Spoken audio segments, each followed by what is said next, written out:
Well, hello, everyone, and I hope everyone is having a great Saturday afternoon and weekend. This is Don Terrell with The Color of Motion. I want to welcome you to the show here. We interview people of color and diverse backgrounds in the industry of motion graphics, animation, visual effects, cartoons, and comics. This space that I love so well. And I'm excited about the show. Again, I want to thank you for tuning in. You can tune in and check us out live every Saturday, 3 p.m. Central Time. Live on I want to make sure I get this right. I always hit it wrong. Live on my Facebook, YouTube, and LinkedIn channel. You know the drill. I always make sure that broadcasting here on all my channels. I know I want to thank everybody that tuned in for the special broadcast Thursday. And I know I had issues Thursday with broadcasting to LinkedIn, but if you are tuning in from LinkedIn and Facebook, I do always kind of highly encourage everyone to jump over to my YouTube channel and subscribe. That way, and hit the bell notification so you will be notified of not only when the show goes live, but whenever I place and upload new content to my channel. So please go over to youtube.com/ I always like doing that, / Don Terrell, and subscribe and hit the bell notification. Okay. Mr. Neil, I want to say good afternoon there, tuning in from New York City. I appreciate that as always. Again, make sure you say hello, where you're tuning in from, and let me know how it's going so far with you. Like I said, just want to make sure I am broadcasting on LinkedIn. Like I said, I know Thursday I had issues broadcasting to LinkedIn, so that is working properly. I mean, it looks like I am broadcasting on all my other channels. Again, I want to thank everyone for tuning in each and every Thursday. Each and every Saturday afternoon, 3 p.m. Central Time. And like I said, I always like to say the color of motion is where stories come in all shades. Like I said, I've been so looking forward to this interview. My friend and my man Wayne, we've been connected for a while. Checking out his work, and definitely going to be showing you some of his great work today. I wonder why this doesn't want to, well, and looking forward to just sitting down and having a good conversation with him for sure. Okay, it looks like we are live and in effect on my channels here. Okay. Looks like we're going good. LinkedIn, Facebook. Okay. We are set. So I am excited to dive into this episode. Like I said, me and Wayne have been friends, like to say friends for a good little bit there. Like I said, and I'm looking forward to our long-lasting friendship there. So I've been excited to have him on the show for a while. All right. My next guest, he's been working in computer animation industry in Canada. He's in Toronto, Canada. Our family from across the border there for over 10 years and was trained generally in 3D computer animation, but now specializes as a 3D texture and surfacing artist. And we're going to dive into just exactly what that does, what that is, and what he does. He's worked on animated features and series such as The Nut Job, Troll Hunters, if you watch that on Netflix, that was a good animation, and True, and The Rainbow Kingdom for Netflix, to name a few. Personally, he's been gearing up to illustrate his own children's book, which we're going to dive into that as well. Like I said, check out some of the artwork for that. So without further ado, I want to bring in my good friend, Mr. Wayne Carnegie. Oops. Mr. Wayne, Mr. Wayne. We Hey, always everybody. bring out in style. Yeah, awesome. Glad to be here, and I'm happy to share my story with your audience, and hopefully I can inspire some kids somewhere out there with my story. Happy to be here. Definitely. And before we get rolling, I'm going to go ahead and roll Wayne's demo reel so you can see some of his work before we really dive into talking with him. He does some awesome work, and this is just a little taste of it.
Some awesome work there, Wayne, for sure. So we're gonna dive into a lot of stuff here. So I'm just to kick it off.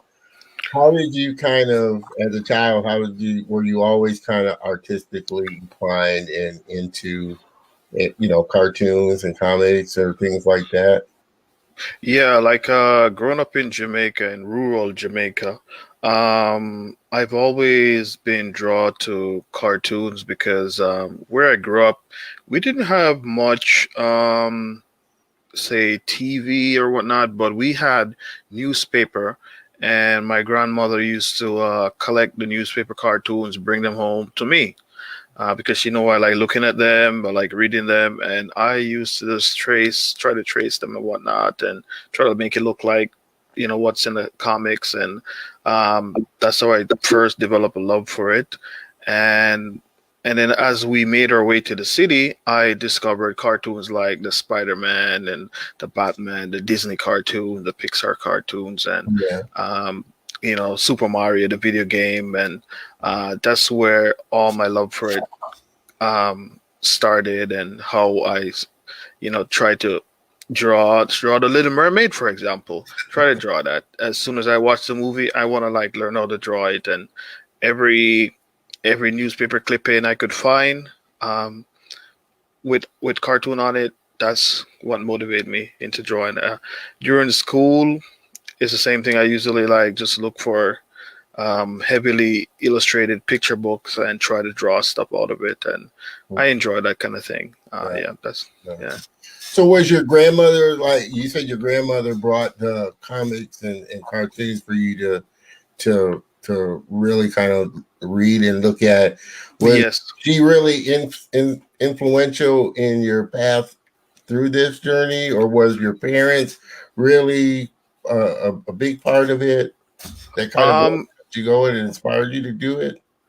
I live in a small community, and I live in a small community. I grew up in a small community, and everybody knew me in the community as the kid who likes to draw.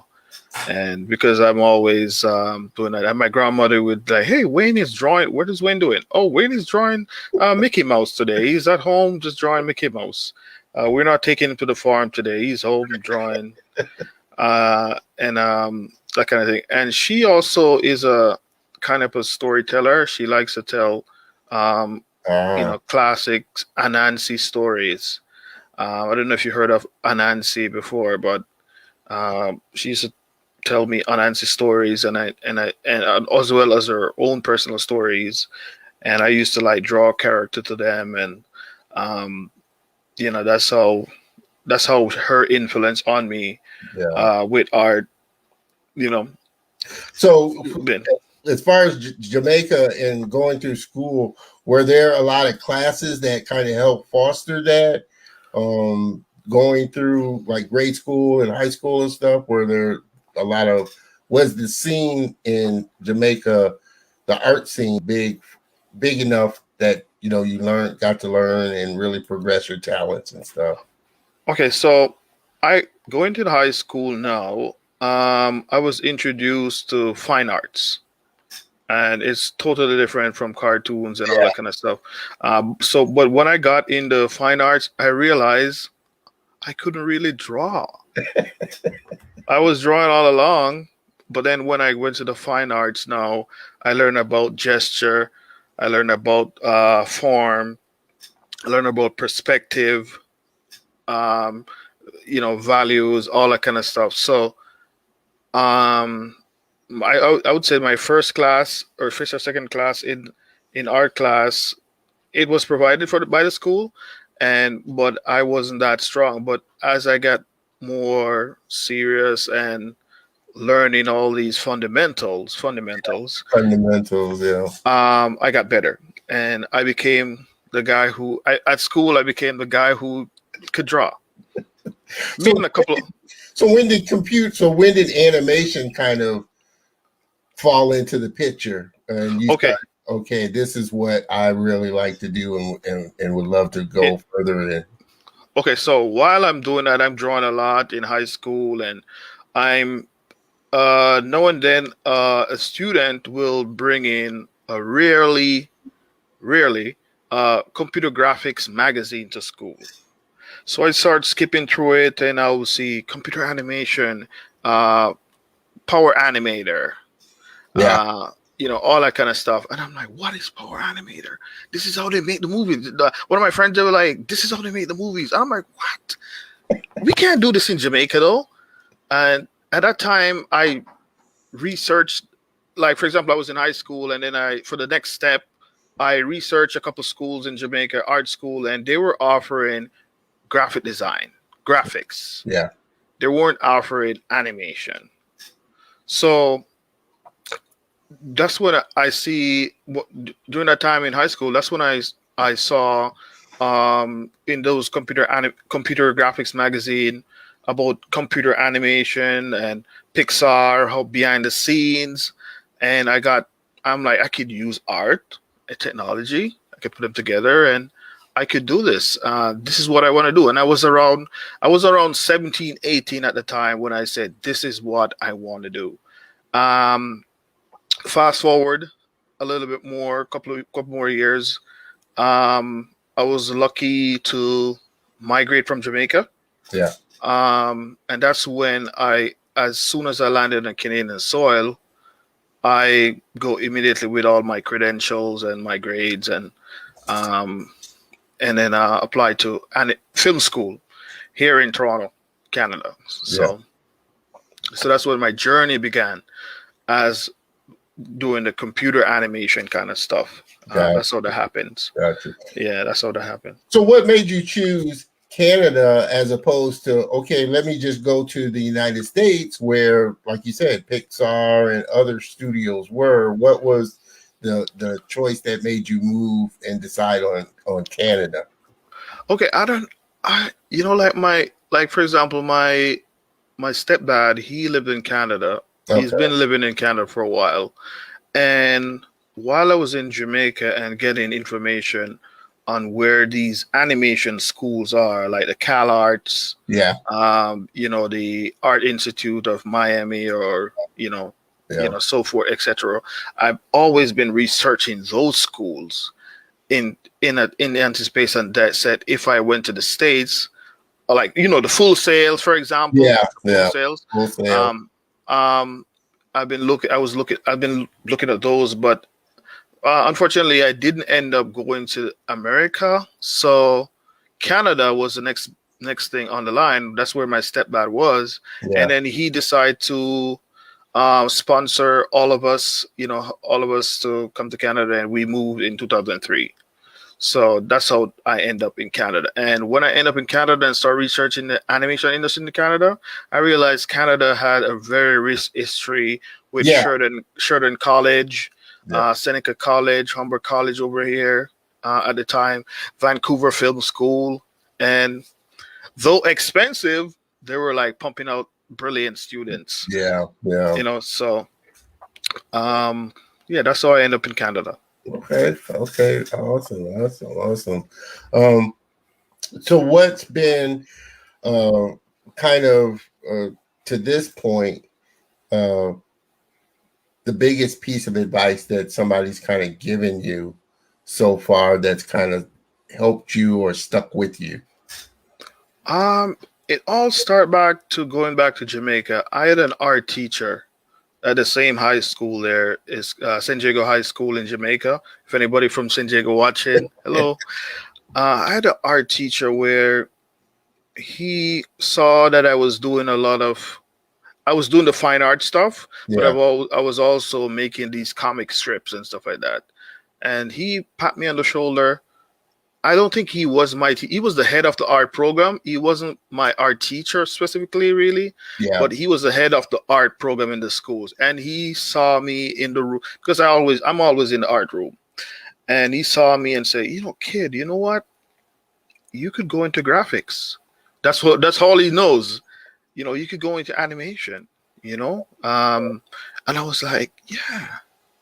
And he's like, just continue what you're doing, just learn the fundamentals, and hopefully God will open up a way for you and you could do the animation. Yeah. He said, right now, kid, it's not in Jamaica really, but hopefully something open up for you. But these are what he's looking at my work and he's like, these are brilliant, these Yeah. are really good. Yeah. And I think that's always very important, is to have a cheerleader or somebody yeah. that really kind of believes in your skill and talent Mhm. and encourages you to Yeah. continue and pursue it. Yeah. Like I said, I was fortunate enough to have several people, some instructors, counselors, Hmm. like my mother, just Hmm. really encourage, um, your talent, know that you have your talent, and just Hmm. continue to encourage it along the way, for sure. Yeah. Yeah. So there's a Yeah. lot of different things in animation, and of course, you started general, as a general animator. Yeah. Was there one thing? I mean, obviously, you transitioned into specializing as a texture artist. Did you not like modeling or animating Hmm. specifically, or? Okay. That's a very good question. Very good question.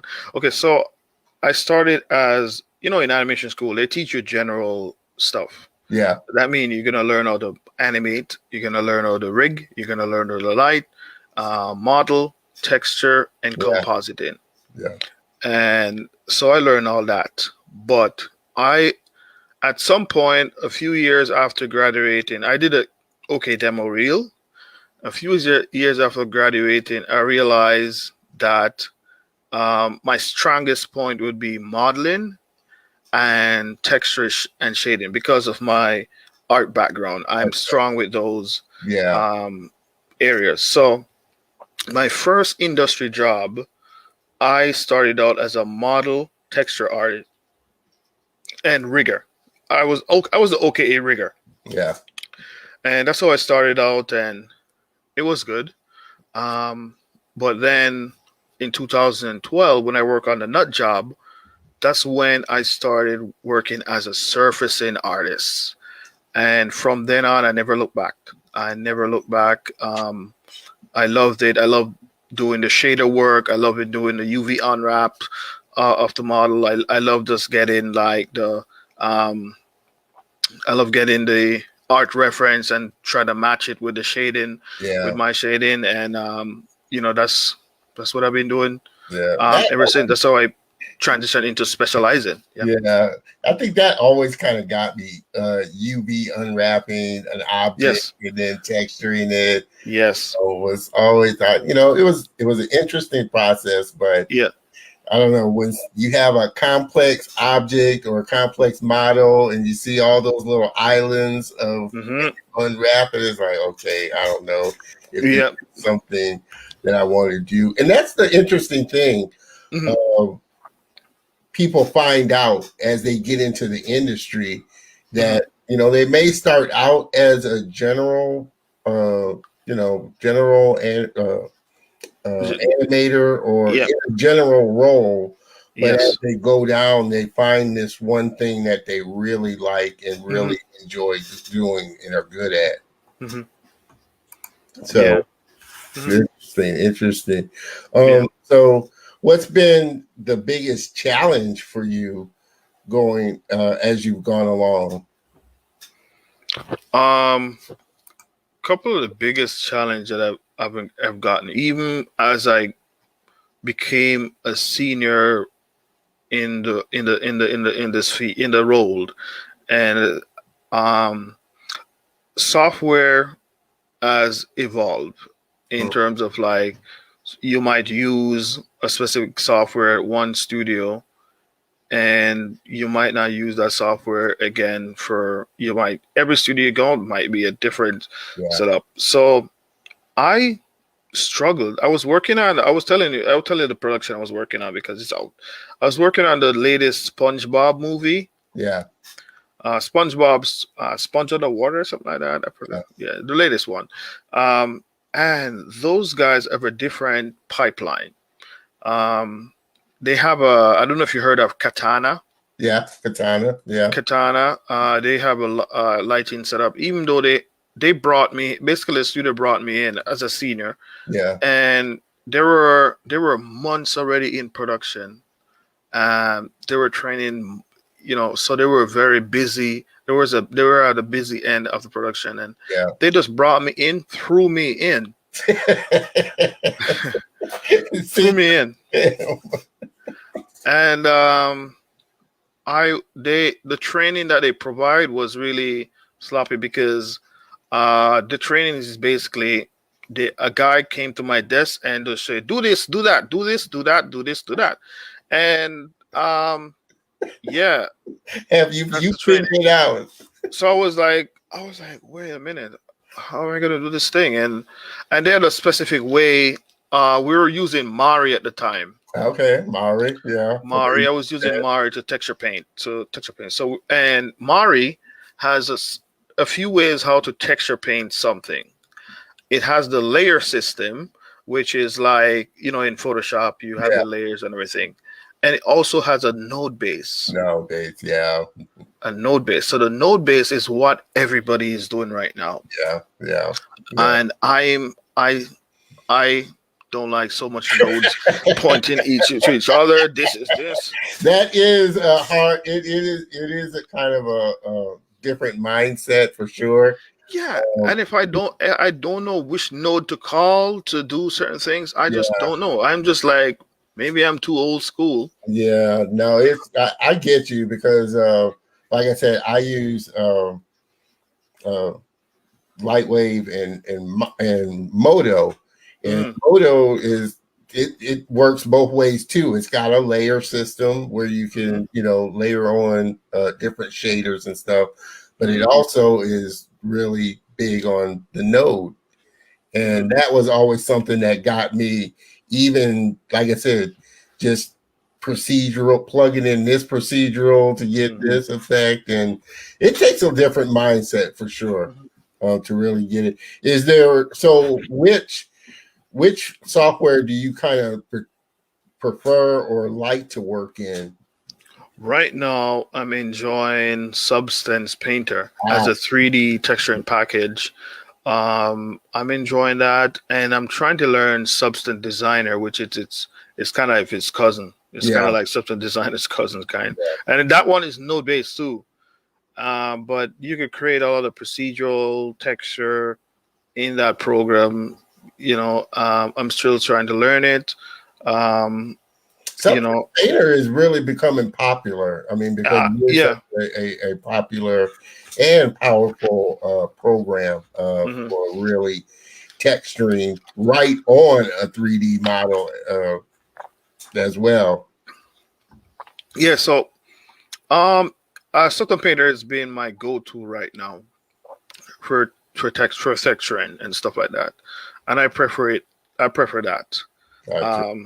I prefer that right now. Even the project that I'm working on right now, I'm using the Substance Painter and Unreal Engine. Unreal. So I'm diving in. Even though I'm from the film and animation side, I welcome this opportunity to learn a game engine too. So that's the next. I think that's the next step of all things are going to be going. Unreal is really powerful. So has that been, like I said, since you are just getting into using a game real engine or game engine, has that been a big thing to wrap your head around as well? Just learning Unreal. It's been, but the studio that I'm with, like Real Effects, has been really good. They provide lots of training. You get what I'm saying? Training on top of training. And even on top of the training, you could still ask questions. Nobody's gonna look at you funny because we are on the project. We're all learning. So that's a privilege that I have at this company right now. So are you working in studio or are you working remotely? I'm working remotely. Yeah. Is that a challenge in and of itself, working on a project of that the scale of most studios have and coordinated with a lot of different people? Is that a challenge for you? No, I actually like it. As long as the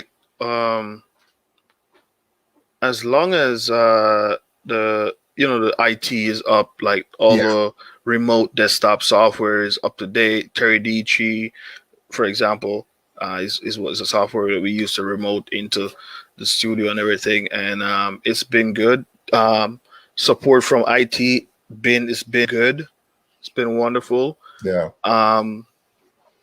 So with all that, it's not been too much of a challenge. It's just that I wake up in the morning, I refreshing up, then get my tea. If I'm doing my tea thing, I just do my tea thing, and I just launch up my computer and I jump right into work. Or I know how fun it is working alongside. I mean, I would guess most animators or creatives would prefer working kind of in that collaborative where you're right there and you can walk over and ask somebody, hey, how you do this, or see somebody else's work. I would guess most miss that personal kind of interaction. I do miss the interaction like that too. I do miss it. But like what we do to compensate for that a little bit at work here, like we're doing the chat thing, the chat, say, hey, how you doing? Especially if I'm talking to my lead, I'm like, hey, check this out, what I did. What do you, any quick feedback? And they're like, maybe tweak the color a little bit.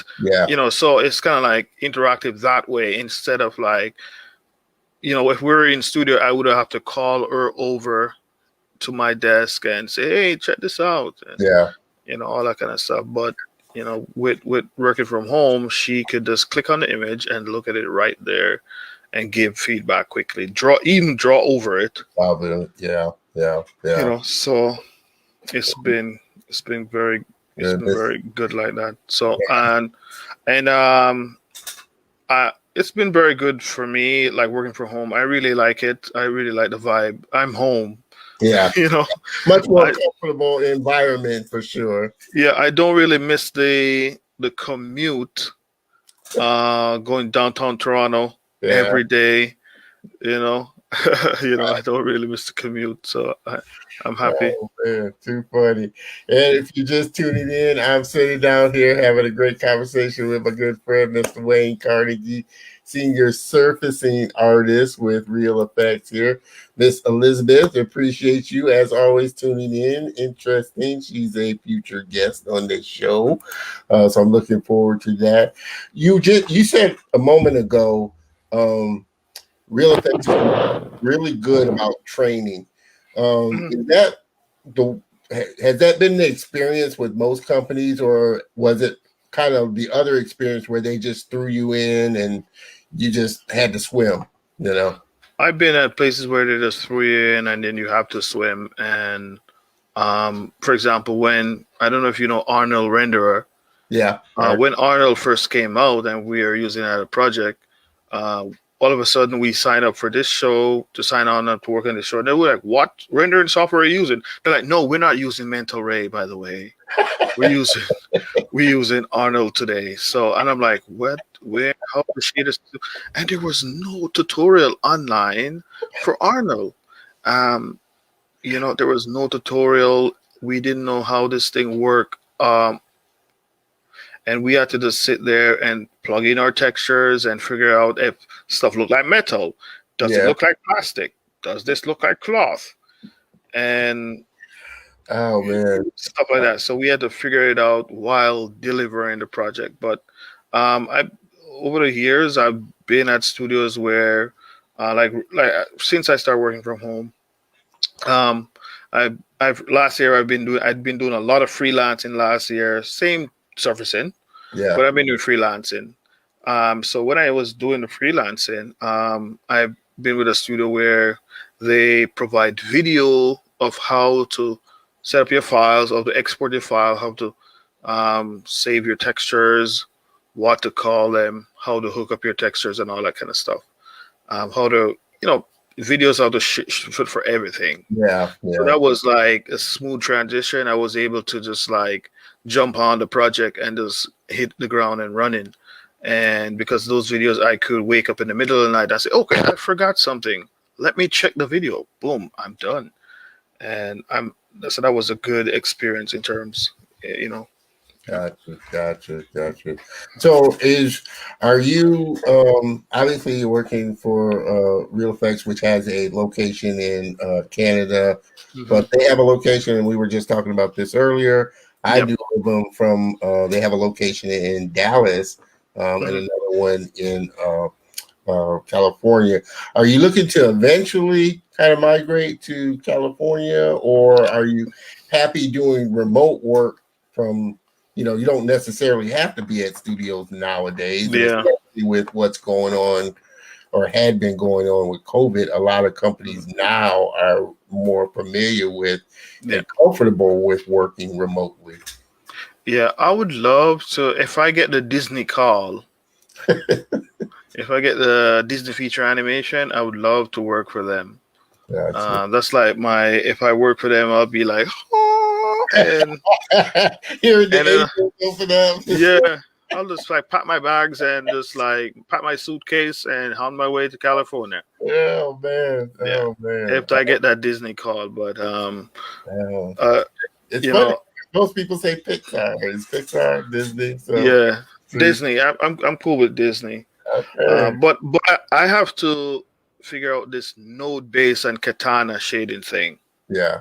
I have to figure it out. So I'm gonna give myself the rest of this year to learn that um, technique. Also, for example, I'll give you another surprise. My computer animation reel can't be used for visual effects. Yeah. No, So, it can't be used. I've tried it before, and they're like, "Dude, we don't do cartoons here. We don't do cartoons, man." And I'm like, "But it's the same software I'm using." They're like, "No, oh, we." no, they want to see. They want to see what they actually produce. We do visual effects, so we want to see Yeah, the texture as it relates to that.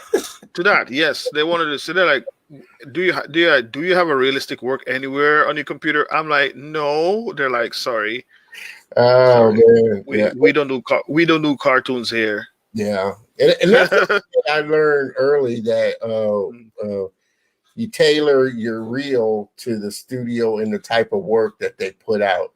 So if you're a Yes. character animator and you're applying for like a modeler type of thing, they want to see models and they want to see how you can model and that sort of thing. If all they do is like Pixar style animation, they don't want to see like realistic humans and things like that. They want to see that you're able to produce the work in their style in their style for sure. Yep.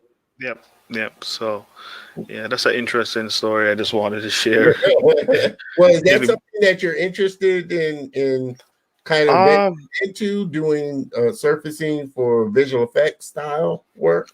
Um. Yeah, I would like to do it. But again, I would have to learn a couple. There's a couple more things in my armor I need to Yeah, ironed out, so to speak, which is that node-based Mari, because they use Substance Painter in visual effects, yes, but they prefer Mari yeah, because it's the high resolution texture that they want and yeah, all that kind of stuff. So, and they, you know, most of the studios that I heard, this is what I heard. I've never been there, but that is what I heard. They use Katana and yeah, Linux,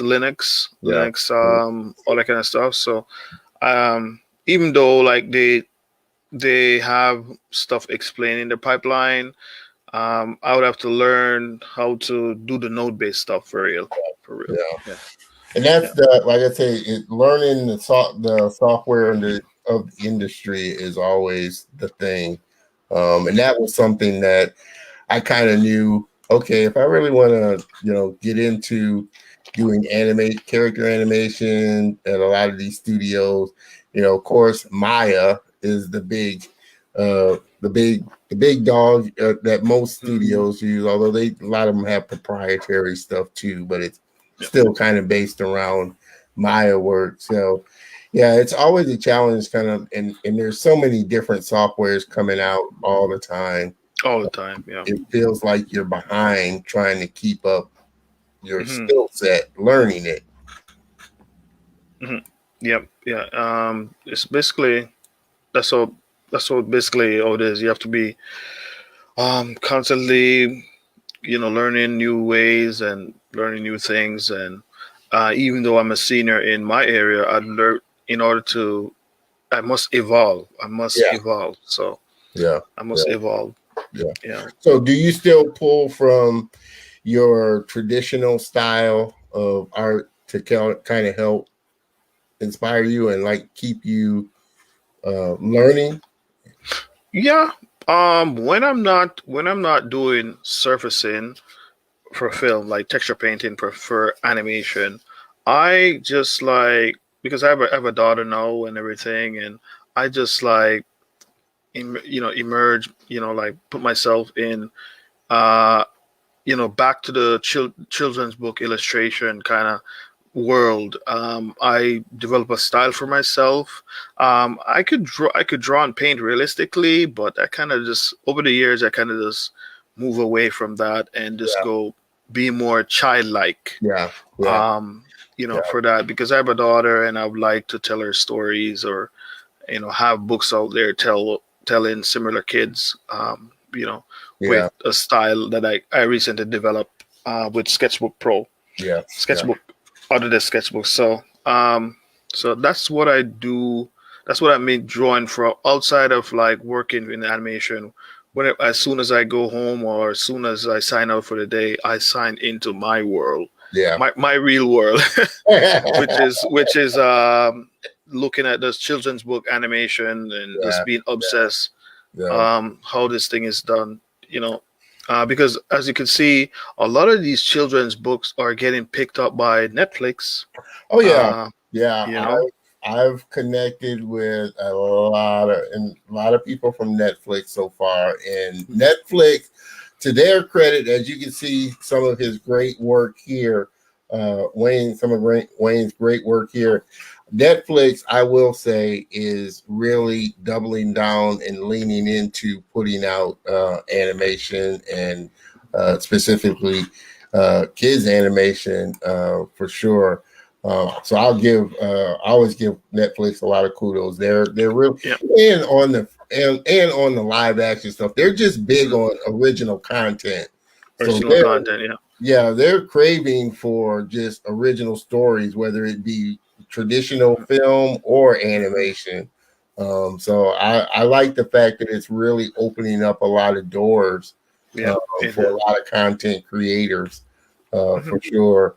And actually trying to, and Frank, if you're listening, or Frank Abney, if you're listening, or happy to catch the show, definitely trying to get you on as a guest. But he's another example of how Mhm. Netflix just kind of backed his animation that he was working on and really put it out there and really starting to let him soar with his kind of work. So is that your ultimate goal, is to start putting out, eventually end up putting out your own content and own stories and things like that? Yeah, yeah. I would like to have that going alongside the animation thing, and eventually, hopefully, that I could somehow get lucky and become successful in that area where I just like 100% switch um my time over to become a creator and Yeah, so I have to like plant the seed, so to speak, yeah. and in order to realize that in the future, so Yeah. I'm doing it now. No, I um think that's yeah. a great plan. And I think now is such a great time for content. I always say it is such a Hmm. great time for Hmm. content creators, Yeah. because one, there's a lot of avenues to put out your own content, be it YouTube or all Hmm. these other platforms to put out your own content. And two, a lot of studios now are just like Netflix, are just Hmm. really hungry for original Yes. content. Uh, And yeah, for real, and especially like I see Netflix investing heavily in diversity. yeah, uh yeah, it's just I'm just like, you guys are awesome, man. Like whatever you do in Netflix, continue doing it. yeah, This is how you keep your audience. yeah, definitely. This And is how you do it. we're gonna dive a little deeper Hmm. into talking about one, your book project and more of your children's story, and two, just the need for more diverse characters out there, Hmm. and studios kind of leaning into it. But Hmm. before we jump into that, we're going to take a quick commercial break from and highlight one of our sponsors, and we'll be right back.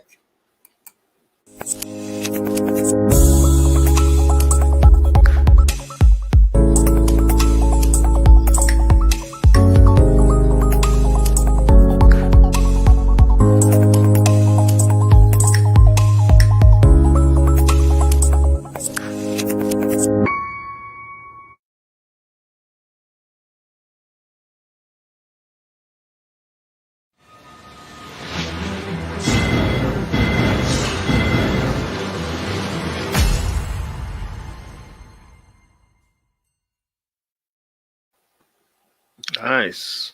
Well, hello, everybody. We are back, and if you're just tuning in, we are sitting down and having a great conversation with my friend, Mr. Wayne Carnegie, senior servicing artist with Real Effects. And we kind of ended on talking about your book and more diverse content. And I'm going to quickly show, because this was, like I said, uh, a really good process, shows you a really good process of Yep. how you go about creating the cover and the artwork for your book that's coming Hmm. out. Yeah. And I wanted to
All right. I love it. I love it. Yeah. I love it. So, you said you had a daughter, a little Yes. girl and a daughter. Why is it important for you to really start seeing and creating characters more diverse out there for you? It's very important because, like, when I was growing up again, like, I didn't see, um, I wasn't exposed to like books that had diverse characters or whatnot. So that's been my lifelong journey to, I think things are changing now, and a lot of that's happening. For example, if you see like the Here Love, the short story, the short film Here Love, Yeah, hair love. that won the Oscar, and I see Netflix and other platforms doing a lot of diverse content, and I just thought um, I would shed a light on that too. Brings forefront some of my, not only my culture, you know, my Jamaican culture, Caribbean culture, you know, the African, you know, Afro Jamaican culture, like the Anansi stories, and just share it with the world and say, hey, this is how we tell a story, and we'd like you to, we'd like you to enjoy it. From our perspective and stuff like that. So it's been very important. That's what I'm banking on right now. You know, with you know, my daughter, drawing inspiration from her and creating something that she would like, and she would like, hey. So I showed her the characters. She's like, Daddy, that's me. I'm like, yeah. So, oh man, I think so that's what it's all about. Yeah. So getting that, you know, it just gives me a good vibe, and you know, and when it comes to like creating diversity, like I try to include every race, every culture as much in my illustrations, you know, just right across the board. You know, even kids with disability, all that kind of stuff. Just put their character out there, and you know, let them, because those kind of kids are out there in the world right now, or kids are grown ups, they're out there. So I just want to, like, you know, help to bring voice to those you know, diverse voice to those areas. You know, it's very important. You know, it's very important to me. Yeah. And I think, like you mentioned before, a lot of studios now, I've seen so many and watch so many diverse stories out there. Like I said, Raya, the last one I just watched, which is really good, Raya and the Last Dragon, which is kind of based around Asian American characters and the stories. And then I saw, I'm trying to get him on the show too, Bobby Rubio just done a short with Pixar about him and his son that has autism, and he's Filipino. So there's a lot of there are a lot of studios that are starting to really embrace letting more diverse cultures tell their story from their perspective and bring a more authentic voice to it. Yeah, for example, you see Soul. Soul was pretty good. Yeah. You know, it was pretty good. Yeah. I like that.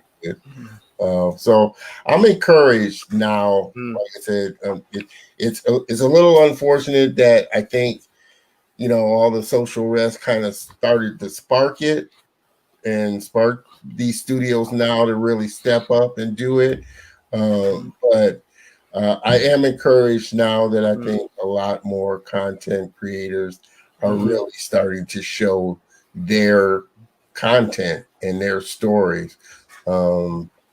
Africa, and like you said, African American, there's a lot of the animation scene in Africa is really now starting to grow and boom. And they're starting to infuse those African stories and mythological stories in animation. So I'm excited about a lot of them. I'm excited. Yeah, I'm friends with a lot of animators from Nigeria on my Facebook page, and I see them post some brilliant stuff, some cute little culture centered, you know, based on their culture, and I'm like, thumbs up, guys. It's good. It's definitely time. And I'm not sure if he's a real big animator here, LaShawn Thomas. I've been following him on Thomas, and he's getting ready. Netflix is getting ready to put his movie out, which is based on the only African that was a samurai. Over to Japan to become a samurai, and so that looks really exciting, and that looks like it's going to be a really nice animated film. Yeah, I think I saw clips of it. I was reading up on it a little bit. I saw a little clip of it. Looks good, and that's epic, man. I can't wait. Can't wait. Yeah, and that's the beauty. Like I said, I think that's the beauty of just diversity, because there are so many interesting stories and mythological backgrounds, or even uh, um, real background stories of characters and people that can be brought to life in such a engaging way. So I am excited about it. Mm-hmm. So what do you feel like studios could even do more? I mean, it's do you feel like it's going to take not just people on the ground level, but people in the executive levels to really start to see a real big explosion, even more? Um, Because right now, we're seeing the creators and we're seeing the yeah. artists do it, Mm-hmm. but having those ones that are making the decisions that Mm-hmm. ultimately greenlight these projects, do you think it's Mm-hmm. going to take more and more of us being in those type of roles? Yes, yes, definitely. In those kind of roles, definitely would take that would help. That would help definitely. In those, people in if more of us in are in those kind of roles to help to push out what's going on. But I said, like, from I was a kid until now, it's been a big change. So Yeah, it could only get better. yeah, Could only get better. So I'm definitely. optimistic. I'm optimistic.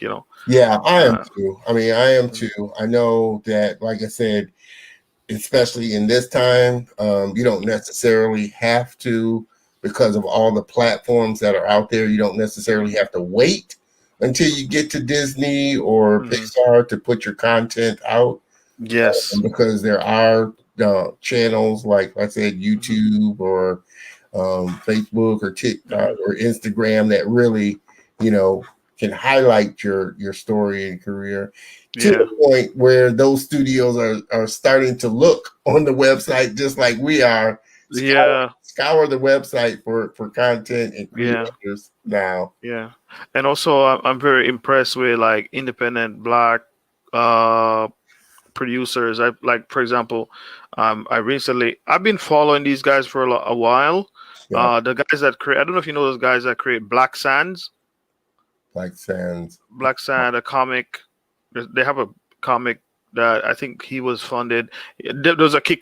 I'm trying to remember. There was a Kickstarter of his project, and Mm, it got it. I think it got over 1 million. I don't want to. I don't know if I'm accurate, but I think it got over 1 million in funded. mm, And so like the indie comic guys, yeah, like I'm very happy for them, and yeah, seeing they're taking the initiative in their hand, and they have a community to back them and yeah, got whatever they're doing published. yeah.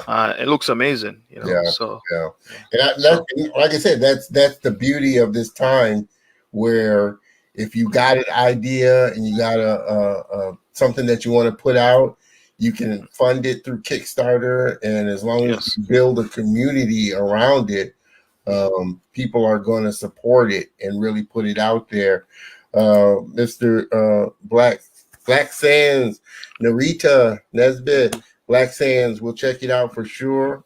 We Mhm. appreciate you tuning in. As always, if you're tuning in, it's Don Terrell with my great friend here, um, Mr. Wayne Carnegie, and we're sitting here talking about just his work, uh, creativity, diversity in the industry, and everything. And I think another good thing is, and thing I'm really hopeful about is a lot of more influential blacks and diverse people that are Mhm. in the industry, say like Oprah Winfrey, Tyler Mhm. Perry, really put the funds and the money behind helping other creative content Mhm. people put their projects out. So I Mhm. think there's a base for us Mhm. that is there that we can really, like I said, put out our own Mhm. content and Mhm. own our own content and create our own content. Yeah, yeah, that's true. Yeah, I agree. Yeah. Mhm. So I really, um, obviously from your work, you do a lot of children's type of Mhm. animation. You Yes. just said that. you got a daughter and you want to create stories for her. Is Yeah. that kind of the space that like I said, that your lane that you want to kind of stay in? Or do you enjoy the more cerebral adult? I love anime myself. Mhm. My spectrum of anime, love for animation is really wide. I love Pixar, Yeah. but I love anime as well. And Yes, I do. I do. Like even though I'm like I'm, I even though like for example, I want to create. Eventually, I want to create yeah, my own thing. I have big influence from the anime industry. Like for example, the Hayao Miyazaki, oh man, the Studio Ghibli people, how they tell their stories, how they paint their background, even the style. If you look on their film, it's a Ghibli film. yeah, And I'm, from I watched Princess Mononoke, I've been blown away. I mean, other than outside that, I was a big fan of the Dragon Ball Z, the yeah, Sailor Moons, the Ninja Scroll. yeah, You have like Ghost in the Shell, yeah, um, yeah. Got all of uh, those there. all those guys. I've been watching. I've been like, I like how other culture been doing this creative thing, and been doing this animation thing, storytelling. Yeah, So it's just such a broad field to draw from, and yeah, yeah. um, It really is. be inspired. Yeah, it really Uh, is. yeah, and I'm also blown away with how LeSean Thomas, like he left America and he Yeah, went over he immersed there himself. Yeah, yeah, and do his thing, and yeah, that's just huge, man. That's like, yeah, his story is really inspiring, yeah, And there's a lot of um, African American or black yeah. animators or creatives who, you got the Jamal Bradley. I don't know if I'm Yeah, saying his name Jamal correct. Bradley. Yeah, And, Jamal. they're doing really good things. Yeah, yeah. There's a He's there's a got an interesting one coming out too. Yeah, yes. There's one Canvas yeah. Canvas That's Frank by Abney. Yeah, that's yeah Frank Abney yes work. yes. Yeah, So so So, like I've seen those, and every time I see those pop up, I'm like, that's awesome, bro. That's awesome, awesome. awesome. Inspired. I feel inspired. I feel Yeah. like I want to just like sit in my room all day and just create my own thing, or I definitely get you, which is why I love doing this show, because it's enabled me to really one, connect with so many like I said, talented creatives such as yourself, such as, I don't know if you've seen Joshua Leonard's work. Joshua um, Leonard. Yes, yes, yes, yes, yes. That guy. I love he, that guy. he was my first guest. Thank you, Joshua, for being my first guest. But Yeah, he's doing awesome stuff, and I'm fully expecting Netflix to put that out as a series, because he does work with Netflix. with Netflix. Uh, Yeah, I like his journey. yeah, Based on what I've seen so far, I love his journey, and he just has like a way how he carries himself, and like champion diversity, and his character design is in Jamaica. We said his character design is wicked, man, wicked. wicked Yeah, one, wicked one. Yeah, yeah, does yeah, great work. Joshua yeah. Upshaw, another super talented character designer that I had Mhm. on. He works uh, for a studio in, and I don't know if you've ever seen Archer, the animated series Archer. Um, Archer, it was a 2D. probably. Yeah, it was a kind of a parody Hmm. of almost like James Bond type of parody Hmm. animated feature, but uh, really, Hmm. I don't want to say sarcastic kind of Yeah. humor, but it's just that kind of Hmm. parody kind of humor. But that ran on Fox, and I think it's still running. But super talented. He works for the studio that produced Hmm. that. So it's just a lot of, like I said, I've had the privilege and honor of connecting with a lot of great, talented Oh, uh, yeah. that are putting out great content. And for those of you that don't know what LaShawn Thomas, who we were just talking about, he's an animator that was here. He's from the States here, but he moved to Japan to immerse himself in anime style animation and learn directly from them the style of animation. And he's got such a great fusion of anime and his culture and characters that he's just made such a great fusion of the two. Definitely working to try and get him on the show for sure. But like I said, I'm just excited about all the different content that's coming out now by all the different creators, and like you said, it fuels you to want to get into your own little space to create. Mm-hmm. Yep. Mr. Rita, I am a teacher of animation. Oh wow, that's interesting. Animation from Jamaica, and I would love my students to follow you. Nice. Awesome. Hey, Narita. You follow Mr. Wayne Carnegie. Let me throw I usually do this towards the end, but I'm going to throw it up here now. You can definitely check out his work on Instagram at Drawtist018. And all of these links will be in the show notes on my YouTube channel. Make sure that Nesri, make sure that you go to my YouTube channel, subscribe, check out not only Wayne, but I have a lot of great people that are on the show that your students would really benefit from listening to. Yes, trust me, Check out all the episodes on there. And would love to have you and all your other students follow the show, because this is the main reason I created this show, was because, like you, Wayne, when I was younger, I wanted to be a cartoonist in comics. I didn't see anybody really doing it. I didn't see any characters in the newspaper that I loved. My favorite, and he was the one that got me inspired, was Peanuts. I loved Charles Schultz, and I love Peanuts. Yes. Anything Peanuts and Charles Schultz, I was there. But it definitely would have been much more impactful had I seen characters and creators that look like me. You're starting to see them now. Excuse me.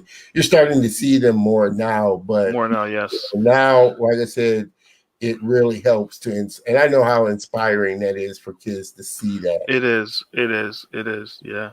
Because like I remember if like even when I was doing animation in college, and I heard of LaShawn Thomas and the guy who created Boondocks and all that. Yeah, I started reading up on those guys religiously, man. I'm like, hey, let's see what LaShawn Thomas is doing, or let's see what all these guys are doing, and it's just a good feeling and a good motivator to say, if they can do it, I can do it. I just got to keep on going, and along my journey too, I also have people who would say, don't do art.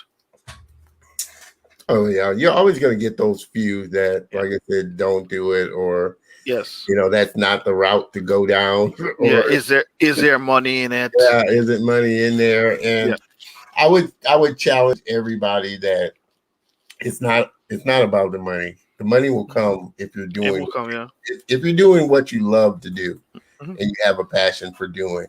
And I have the utmost respect for people that push past all the negative naysayers and put their content and create their vision and get it out there.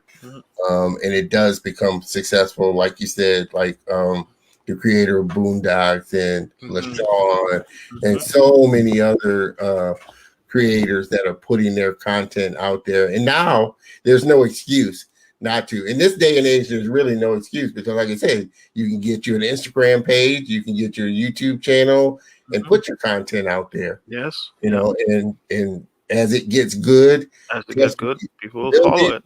Build it, they will come. They will come. Trust me. I was even like, while I have my daughter, like I was even watching like those nursery rhyme channels, and I'm like, these are all animation, and these guys have millions of views. Yeah. And I'm like, wow, This Yeah. is awesome. Yeah. You know. And for me, like I said, it was a really it clicked with me that it's a really animation and cartoons was just a really, for me, powerful way to learn. Mm-hmm. And I don't know if you maybe have seen it or anything like that, but when I was young, and I used to just love Saturday morning cartoons, they Yes. would have in between the Saturday morning cartoons this little animated short called Schoolhouse Rock, Mm-hmm. where Mm-hmm. they taught like English, and they put it to music. So you Yeah. would teach like what is a law, or I'm just a bill, I'm only a bill, and I'm sitting here on Capitol, and you learn stuff that you wouldn't necessarily catch in school, Yeah. but they Mm-hmm. put it to cartoons and they put it to music, and it just Music. Yeah. and really stuck with you. So I know Yeah. how powerful a medium that is for kids, Mhm. Yeah. gauging medium that is for kids to Hmm. really get it. There's Narita. Again, I would love to introduce you to the that sounds familiar. We Animate Jamaica group for teens. It seems like I read about that somewhere before, and I'm not sure Cool. if you're. I'm assuming she's directing this to you, Wayne, or Hmm. I would Yeah. definitely love to hear more about it, Narita. And Yeah. definitely, if there's anything that Hmm. I'm able to do, for sure, Yeah. love to be a part of it. Yeah. But I I, know that that's a big thing. They're starting yeah. to really introduce animation into Jamaica and a Yeah. lot of the. Yeah. I'm also teaching part time from Canada with a school in Jamaica too. Okay, The Edna Manley College of Art um in performing arts, visual yeah, and performing arts. yeah, I've been teaching with them since January, so it's been good. So I've kind of started giving back, so to speak, yeah, to students in Jamaica who want to pursue animation and stuff like yeah, that. yeah. With my experience of I've been teaching a few classes in Jamaica recently. And that's Yeah. another. And you bring up another point with that. Is Yeah. that is that another key element that I think will make it grow even more, is really exposing kids in uh, places that normally don't, or even schools. We have Hmm. schools here that, like I said, I would say if more professionals went back to these underserved schools, or schools that just Hmm. really don't have access or really know about Hmm. this, encouraging more students to really get into the industry, or that it's even possible to do Hmm. that. Do you Hmm. think that's a big thing that will also help? Yeah, that's a big thing. That's what also help because, since I started teaching at the school, even before I start teaching, I usually join like Facebook group. I join like the African American Animator group on Facebook. I'm in there. I draw the Black Artist Connect group on Facebook. I'm in there sharing information and just reaching out and just interacting whenever I can, whenever I'm not busy. Yeah, I'm just there spreading the animation gospel, yeah, So, yeah, um, yeah, so I've been doing that. So, but yeah, like I think, like me, like for example, my experience teaching in Jamaica, the animation, the kids are very happy, yeah, happy to have somebody who's in the industry, who's worked on a number of films and whatnot, teaching them his way, yeah, So yeah, that's been a good experience. yeah. Um, you know, children's, like I talked to, I think I was talking to one of the students yesterday. I was like, "Hey, how are you guys liking the class so far?" They're like, "It's always a pleasure," and I'm like, "That's good, man. It's good." Well, like I said, I think there's nothing more powerful Hmm. than somebody that looks like you, is from your background, is Hmm. from, shares your experiences, that is showing you something that you're interested in doing, and that they're doing it, and it's possible for you. Hmm. Yeah, I think that's very, very, a very, very powerful thing in images. Um, So do you ever, like I said, I definitely want to be respectful. We're going well over an hour here, so this is going to be another one of these great shows for sure. Mhm. But do you ever, how do you deal with like imposter syndrome or that type of thing? Even going into studios, like you said, where you're just thrown in and not really, Mhm. brought up to speed on things. Do you still Yeah. deal with that or? I do honestly, I do deal with that because, like, especially the studio that as I said, I think I had two experience where they just throw me in, and they're like, because I came in with the title as a senior artist, and they throw me in, and I'm like, and they expect me to learn everything just by sitting me down and showing me a few tools and say, "Go ahead, Wayne. You're a senior artist. You can figure it out." You know, um, no, I couldn't figure it out, and I struggled.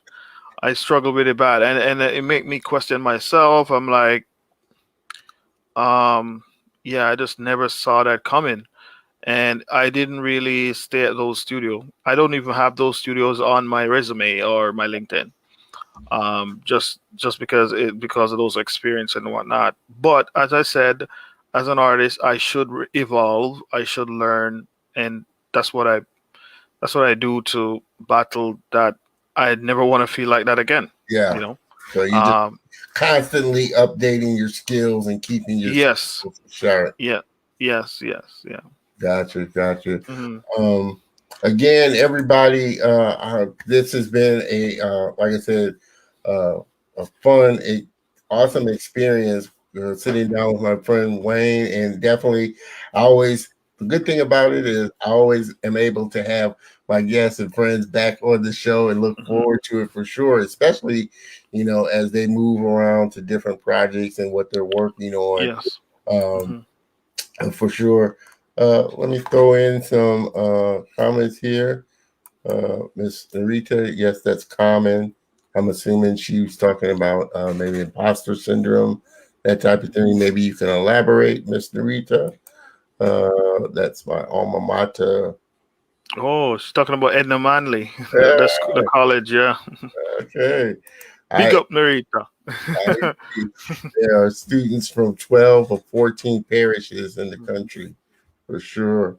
And this has been, like I said, uh, a great conversation, a Yeah. really deep conversation on just the Yep. power of, like I said, bringing one, paying it forward and giving back of your Hmm. skills and your talents, and really inspiring the younger generation to do it. Hmm. One kind of last question Hmm. before we kind of close it out. If you were able to go back in time and stand in front of your younger self, Hmm. what would be the one thing that you would tell your younger self? Like one thing that I would tell my younger self, just keep drawing. Um, you know, I wouldn't change anything. I just like how things transition. From then until now, I just kept following my dreams, drawing, just being me, and nobody, not too many people were in my way to discourage me and tell me not. I met a lot of those people, but Yeah. and not too much. I didn't listen to too much of them. So it was basically, you ever go to horse racing and you see the horses in Yeah. blinkers? Yeah. With the blinders on, they don't Yeah. the So left, yeah, I just basically had that on, um, run your and race. Yeah. then stay in my lane, and run, um, you run know, your race. and just continue to where I'm at right now. And it's been good. It's been amazing. It's a good feeling knowing that you're working. One of my biggest thing is like when the movie that I worked on is finished, you see my name in the credits. Yeah. It's a feel good thing, and I usually just take a snapshot of, you know, always, Like you said, and you worked on some amazing projects. yeah, sure. I Yeah, know it's always a satisfying thing. it's a satisfying thing because you know the hard work, the sweat and tears, the revisions. So I'll just tell my younger self, just keep at it, keep going. Um, you're on a good path. Yeah. Awesome, awesome. And if nothing else, that's some good advice to listen to. Run Mm. your own race. Yep. Everybody's at different levels, and Exactly.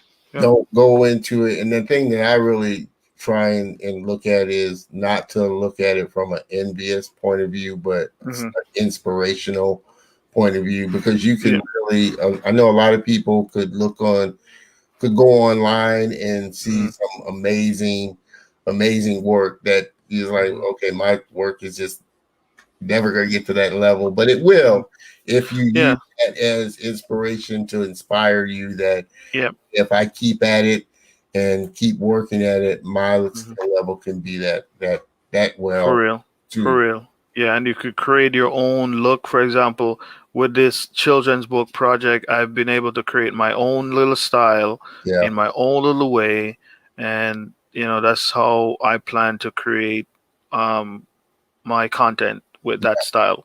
yeah, If you look at that, like for example, if you look at Charlie Brown, for example, if you go anywhere and look, you're like, oh, that's Charlie Brown's style. Let's just yeah. start, That's or Charles. you That's see it. Popeyes, for example, you're like, that's the Popeyes style. Yeah, So that I want to do that with my personal yeah, artwork. Yeah.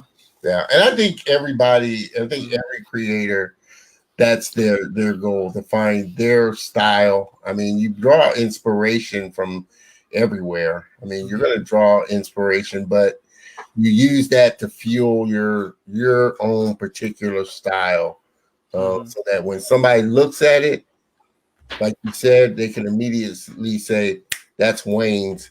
Hmm. That's Wayne Carnegie stuff. That's Wayne Yep. Carnegie drawing," and it really resonates with people for sure. Uh, Let me throw up one more comment here. Mr. Sean C. Appreciate you, Mr. Sean, tuning in. Hey, Uh, Sean. Sitting here chopping it up with my friend, Mr. Wayne. This guy I gotta throw up, Mr. Enrique. Super talented. You need to check out his interview. We had a fun time All right. talking. Mr. Emmy winner here. Hmm. Done, Hey. yeah, does some awesome work. Definitely gonna hit you back up, Mr. Enrique. And I thank you. Want to thank you for all the referrals of guests that you sent my way. Looking for more for sure. Uh, and I will hit you up. But I appreciate everybody tuning into the show as always. Again, Narita, if you want your students to really start to immerse themselves, Hmm. again, make sure that you follow and connect with Wayne. Hmm. But also, but also, please make sure that you go to my YouTube channel, subscribe, check out all the past episodes. Enrique Yep. was an awesome guest, Yep. Emmy Award winning Hmm. 3D artist with Bond. Hmm. So many guests that I've had on and had the privilege and honor of now being able to call friend, Yep. but they also do such amazing work. And if you want to keep your students and the kids inspired to see people that look like them and that share their experiences and see characters and really share their story of their journey. There's been some amazing journey. Another guy, he's at Pixar now, but when I interviewed him, Andre Rodriguez, he was working for Blue Sky uh, Hmm. before they went under in New York, but now he's Hmm. at Pixar. He learned and got interested in animation in prison. So his Yeah. journey, That's everybody a has huge their own journey. journey and their own story, but Hmm. it's all such inspiring things for sure. Hmm. Uh, Yeah. so, Mr. Wayne, I so thank you and so appreciate you, one, for connecting with me, Yep. two, for being my friend, Yep. and three, for being on the show and sharing your wisdom and your story. Thanks for having me. It's been a privilege, and I'm very excited to be a part of the show, and talking to you and everything and your audience. And I hope I inspire somebody out there. It's a good look. So let's continue doing your thing with your amazing guest. This is a good thing. So all right, it's a I good thing. appreciate you. Thank Appreciate. you. Please hang around. If you could hang around a little when I throw you backstage and close out the show, I do want to talk with you. Just you know, and thank you again Hmm. for a minute. So I would appreciate it if you could hang out for just a few minutes. Hmm. But please, everybody, make sure that, like I said, you check out his demo reel. And again, all this information will be on the show notes on YouTube. So you'll be able to go to my YouTube channel, check out his episode, and click on all the links and connect with him. But here is, you can check out his demo reel here. You can check out his IMDb profile here. Connect with him also on LinkedIn, which is where we connected on LinkedIn. Yep. So another good place where he is very active in. Instagram as well. And again, like I said, I will be putting all of these links and everything in the show notes where you can connect with him. Uh, Checked out all the other episodes and amazing and inspirational stories. I always appreciate that, Mr. Enrique, and definitely looking forward to having you back on the show for sure.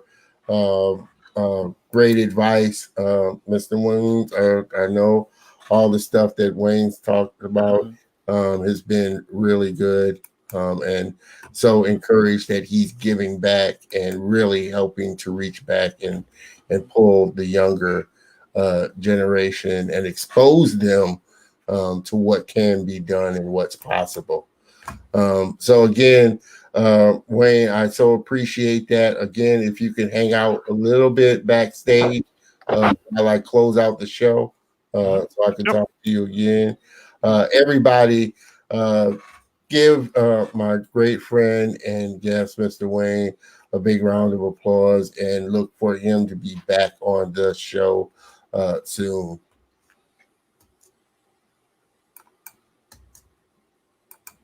Hold on here. We're going in the slew.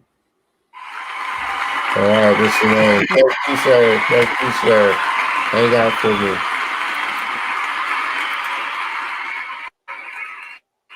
Guys, it's been well, delayed reaction there. It's been this has been a fun episode. Like you said, me and Wayne have been waiting a while to jump on the call and really talk. And I appreciate everybody that tunes in, checks out the replay, and really supports the show. Like I said, my goal originally why I created this show was to really inspire and show kids of color and diverse backgrounds that there are people like them that share their experiences that are out there doing the same thing that they're wanting to do, and it's possible to do it. So, like I said, I know how powerful an image that is. So definitely make sure that you connect with my man Wayne. I definitely want you to make sure that you jump over to my YouTube channel, subscribe, check out some of the past episodes because, like I said, there have been some. I'm partial. All the episodes have been great episodes. All the guests have been great guests. And like I said, like I like to tell them, they're not guests; they're my friends on. So all my friends have had great shows for sure. But make sure that you subscribe to the channel, hit the bell notification so that you are notified when we do go live and when I put up new content because I do plan on making not only better shows with my new system and the new changes that we're making with the color emotion, but I plan on putting up great content uh, on the channel for sure. Next week is going to be is another show that I've been looking forward to for sure. Having this person on, and she's got such a great spirit, such a great sense of humor. We had a great time connecting, and looking forward to having her on, Miss Alicia Estrada. And as you can tell, she is really, really on her Latina heritage. I like that. Character designer with Scholar. So really excited about having her on the show next week for sure. So make sure that you tune in, and you don't want to miss that one. So it's been a great show. As always, I will be here next Saturday, 3 p.m. Central Standard Time. So make sure that you check us out. And as I always like to say, the color of motion stories come in all shades, as you can see.